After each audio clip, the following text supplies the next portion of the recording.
নমস্কার, আপনাদের সকলকে স্বাগত। আজ আবার চলে আসলাম আপনাদের সামনে। আজকে আমি রান্না করব কাঁঠাল চিংড়ি। সব কিছু কেটে নিয়েছি, এই মশলাগুলো বেটে নেব, আর কিছুটা মশলা আমি এমনিতেই অ্যাড করব। আমি বেটে দেব অর্ধেক রসুন, অর্ধেক পেঁয়াজ,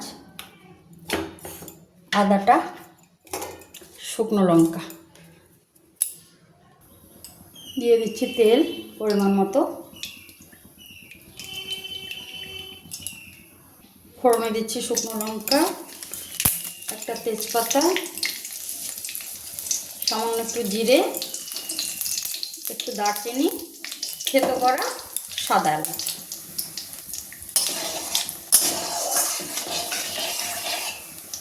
দিয়ে দেবো কেটে রাখা আলু। আলুটাকে হালকা ভাজা ভাজা করবো। আলুটা আমার হালকা ভাজা হয়ে গেছে। এবার বাদটাকে এই যে পেঁয়াজ আর রসুনটা রেখেছিলাম এটাকে দিয়ে দিচ্ছি, একটু নাড়াচাড়া করে নেব। এবারে আমি দিয়ে দিচ্ছি কেটে রাখা কাঁঠালটা, একটু নাড়াচাড়া করে নিই। কাঁঠালটাকে আমি বেশি ভাজা ভাজা করবো না, আজকে একটু জল বেশি ব্যবহার করে রান্নাটা করব। দিয়ে দিচ্ছি পরিমাণ মতো লবণ, হলুদ, জিরে গুঁড়ো, বেটে রাখা মশলাটা। এটাকে ভালোভাবে মিশিয়ে নিয়ে তো জল দিয়ে সেদ্ধ করে করে রান্নাটা আজকে করবো আমি। মশলার জলটাও যোগ করে দিচ্ছি, এর সঙ্গে আমি আরও একটু জল দিয়ে দেবো, দিয়ে নাড়াচাড়া করে এটাকে ঢাকিয়ে রাখবো বেশ খানিকক্ষণ।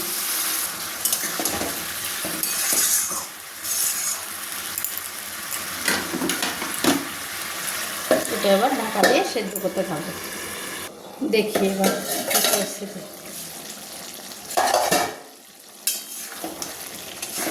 এই রান্নাটা করতে করতে আমি একটু ছাদে গিয়ে আমাদের গাছ থেকে দুটো কাঁচা আম কিনে নিয়ে এসেছি, একটু ঝোল ঝোল করে চাটনি বানাবো ভাবছি। এই সময় আমি আরও একটু জল অ্যাড করব, নাড়াচাড়া করে আবার ঢাকিয়ে দেবো, ভালোভাবে সেদ্ধ হতে থাক। এবার আমি কেটে রাখা এই টমেটো কয়েকটা টুকরো দিয়ে দিচ্ছি। এটাকে এখন হালকা আঁচে বেশ খানিকক্ষণ কষিয়ে নেব, যতক্ষণ না মশলার গন্ধটা যাচ্ছে এবং সুসিদ্ধ হচ্ছে ততক্ষণ আমি ধীরে ধীরে কষাতে থাকবো বেশ খানিকক্ষণ। দিয়ে দিচ্ছি চেরা কাঁচা লঙ্কা কয়েকটা। মোটামুটি আমার এটা কষানো হয়ে এসছে, আর অল্প কিছুক্ষণ রান্না করলে এটা হয়ে যাবে, রান্না রেডি হয়ে যাবে। এইবারে আমি পরিমাণ মতো জলটা দিয়ে দেবো।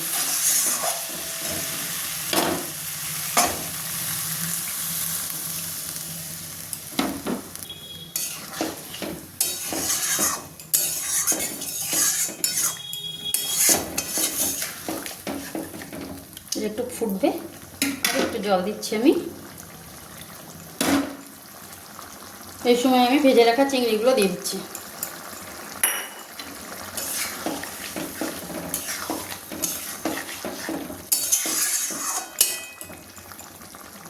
রান্নাটা আমার প্রায় হয়ে এসেছে। এই সময় একটু দিয়ে দিচ্ছি গরম মশলার গুঁড়ো হালকা।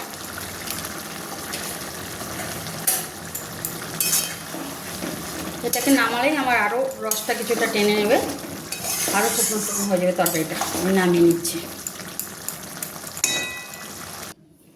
রেডি আমার কাঁঠাল চিংড়ি।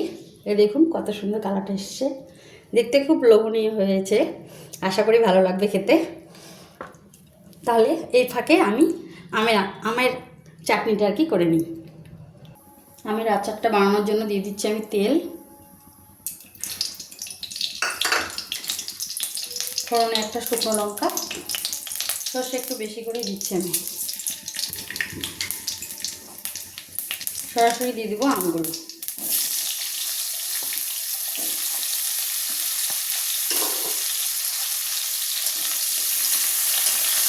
এটা আমি একটু বেশি ঝোল ঝোল করে করবো, জল মিশিয়ে করবো।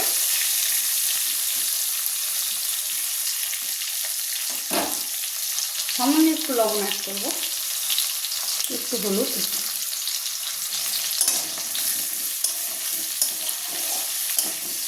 হালকা নাড়াচাড়া করে আমি চিনি আর জলটা মিশিয়ে দেবো। দিয়ে দিচ্ছি চিনি। আম কিন্তু টক আছে, চিনিটা একটু বেশি করেই লাগবে। আমাদের এই গাছের আমটা কাঁচা থাকে যখন খুব টক, আর পেকে গেলে এতই মিষ্টি মানে বলার কথা নয়। এবারে আমি দিয়ে দিচ্ছি জল। বলেছি আগেই আমি একটু ঝোল ঝোল করবো চাটনিটা, ব্যাস এটাই যথেষ্ট। ধীরে আছে হতে থাক, আমটাও সেদ্ধ হয়ে যাবে আর রসটাও আর একটু গাঢ় হয়ে আসবে। দেখি আমগুলো, হ্যাঁ সেদ্ধ হয়ে এসেছে। আর একটু আমি এটাকে সেদ্ধ করব, আর কিছু কয়েকটা একটু মানে এরকম করে ভেঙে ভেঙে দেবো, তাতে একটু গাঢ় হবে ব্যাপারটা। এইবারে এটাতে আমি আমার সিক্রেট মশলা মিশিয়ে দেবো। এটা আমি করে রাখি গরমের দিনে আমের সময়। আমের চাটনি আমার বাড়িতে প্রায় দিনই হয়, আমি তো খুব পছন্দ করি। ইভেন আমার দিদি আমাদের বাড়িতে আসলে আমরা দুই বোনে কেন জানি না, আমার মা কিন্তু অত চাটনি বা টক জাতীয় খাবার পছন্দ করে না। আমার বাবা চাটনি পছন্দ করে, আমার মা অতটা পছন্দ করে না, কিন্তু আমরা দুই বোনে এত টক পছন্দ করি। চাটনি বলুন বা যে কোনো সবজিতে টমেটো যেটাতে দেওয়া মানে ব্যবহার করা যাবে সেটাতে দেবই আমরা, সিজন আনসিজন লাগবে না। এটা আমার মোটামুটি হয়ে গেছে। এবার এটা আমাকে এটা নামিয়ে নিচ্ছি আমি। আপনাদের সাথে বক বক করতে করতে আমার দেখুন আমি চাটনিটা হয়ে গেল। তাহলে আজকের মতো এই পর্যন্তই, দেখা হচ্ছে পরের কোনো ভিডিওতে। টাটা।